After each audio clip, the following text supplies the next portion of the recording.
EICHAH Perek Dalet Pasuk Yud. Yidei Noshem Rachmanis Bishlu Yaldehem. The most painful that we could possibly imagine. The hands of mothers who had merciful mothers that cooked their children. And I got to tell you, I feel this. I cringe. I feel, of course, nothing like that. But I got a call today, and I get called probably once a week from a parent who's crying to me and saying that, I'm trying to tell the other parent, stop yelling at the kid. Stop saying you're a loser, you're an eisvarf, I wish you were never born. Stop, I know you're in pain, stop it. And there's fighting going on between the parents. And there's one parent that's saying, there's this unconditional love stuff, and there's this Avi guy, and the other one's saying, this is crazy, you ever heard of such a thing? He's a manipulator, we got to teach her a lesson, and all that hard stuff. And meanwhile, the kid is sinking and sinking and sinking and sinking, and they're fighting with each other. There's an African proverb that says, when the elephants fight, it's the grass that gets trampled. And meanwhile, they're fighting, and Shalom Bayis is destroyed. Neither of them knows what to do, right? But they're sure that the other person is wrong. And meanwhile, the kid is getting worse and worse and worse. And they're saying, I told my husband, and he's like, no. Or I told my wife, no, fighting. I'm thinking, shitais, avos, achzariyas, hargu yaldeim. People killing their kids. If you don't know anything, just follow what the Chazon Ish said. If you don't know anything, the go-to should be nice. The go-to should be, I don't know what to do. Should I yell at the kid, or should I just be there for the kid? The go-to, until Moshe Rabbeinu tells you, until somebody big tells you, you have to not be nice to your kid. The go-to is, I'm not going to be mean. I'm not going to become a mean person unless you tell me that this is what I must do, and there's a track record. Then I'll go out of character, but my character is Rachmanim, Baishanim, Gam Lechasadim. We're merciful. Yud Gimel Midas, Kel, Racham, Chanun, Erech Apayim, Rav Chesem, Noisei Avin. I'm not going to lose my thing. Anger is poison. Anger is fire. I'm not going down with anger unless my Rav and my Das Torah and people. And meanwhile, we have situations here. We have such success in this room. Just hearing tonight how this kid was in psych wards and boot camps and all of that. And since you're here a year, he's not. And he doesn't need to be. And you're not going to send him there ever again, God willing, because you're healing him. And we're saving so much by doing what we're doing. But if you don't know what to do, don't be mean. Don't break your own children. Because when you break somebody else, your life can continue. But when you break your own child, you're stuck with that child. They give you more agmas nefesh. They cost you more money. Why not just follow Rav Pam? Rav Pam wrote in his Sefer exactly what to do. Rav Gershon Edelstein, Shlitel Zayin Gesund, Rav Steinman, the Lubavitcher Rebbe, the Satmar Rebbe. They were all very clear that on how we deal with crisis. And I see some parents, and you know what it is? They say they can't hear. They can't hear. Once you're somebody who's saying I can't hear, I can't, you're the problem. You have to be able to hear. No, I won't go to him. Right? I won't go to listen to that guy. What does that mean? Do whatever you need to do to have the highest chance to save your kid according to the expert and Das Torah. Like, what does that mean? The fire, the anger, that's not normal. And we see parents that have bad midos, it's what it is, whether it's control problems, anger problems, and this is very painful. This brings out the worst in all of us, no question about it, until you're trained. And then you have so many rounds of applause is happening here, right? Especially for you. And until then, it brings out, sure, but get a hold of yourself, get a grip, and if your spouse is begging you to stop hurting your kid, stop hurting your kid. Just say, at least, I'm not going to be part of the problem. I'm not going to hurt my kid.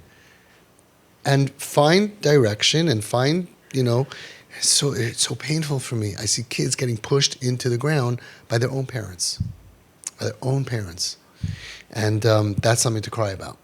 And Baruch Hashem, the ones who come here and they change and they make it up to them, but still we don't want to have that. There's a whole new crew of kids who are it dropped, the age 12, 13, 14, 15. At least let those parents not have to go through 2, 3, 4, 5 years of thinking their kid became a monster and a manipulator and selfish and being misdiagnosed and losing the kid and causing the kid so much pain, which causes the parents so much pain, and then makes it harder to undo all those years of pain.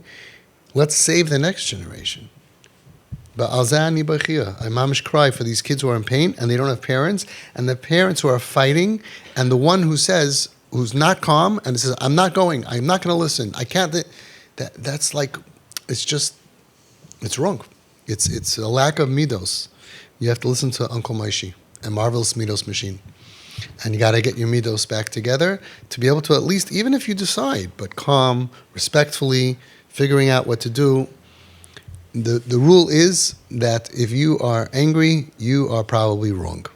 And if you tried stuff and it didn't work, don't keep doing it. It's like, maybe next time I'll tell him. He has to keep on hearing. Don't you see he's getting worse and worse and worse?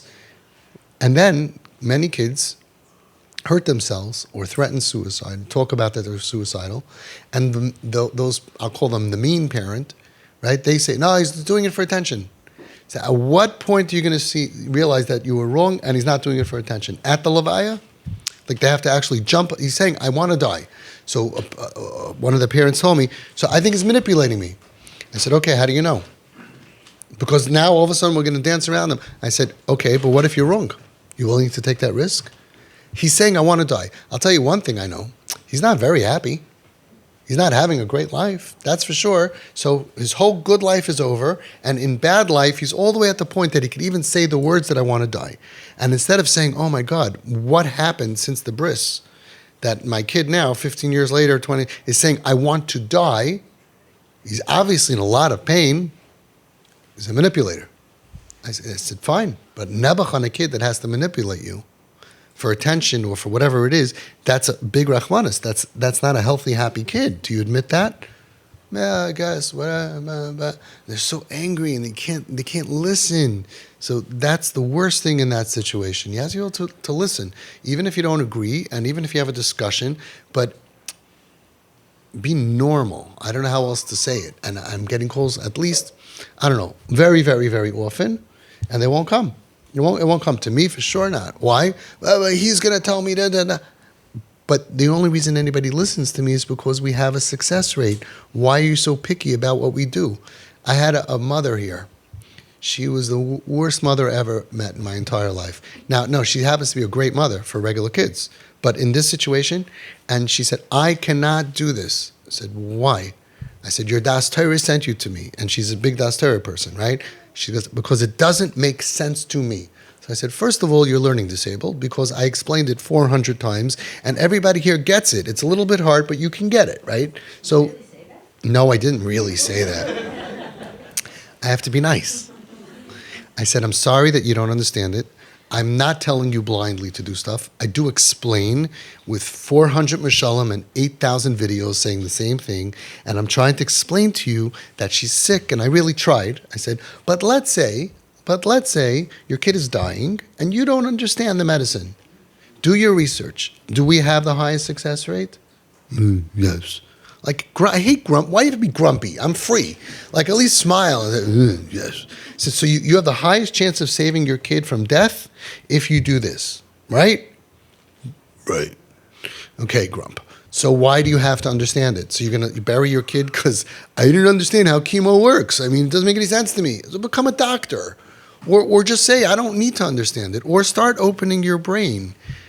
I asked everybody in the group here whether it was too rough to use the pasuk, which is the worst pasuk in the world, and the worst. And we did a vote, and some people said, no, it's too rough, and you don't use that pasuk for anything. And a bunch of other people, more people said we should, because it's a wake-up call. And this man just said, who you can't see on camera, good, he said, the reason I voted you should say it, because I was that father, and you were that father. Anyone else want to confess? This turn, and you're still that father. Get out of here. No, but that's why we're doing it. It's a little bit rough. It's a little bit rough, and I apologize, but it's happening.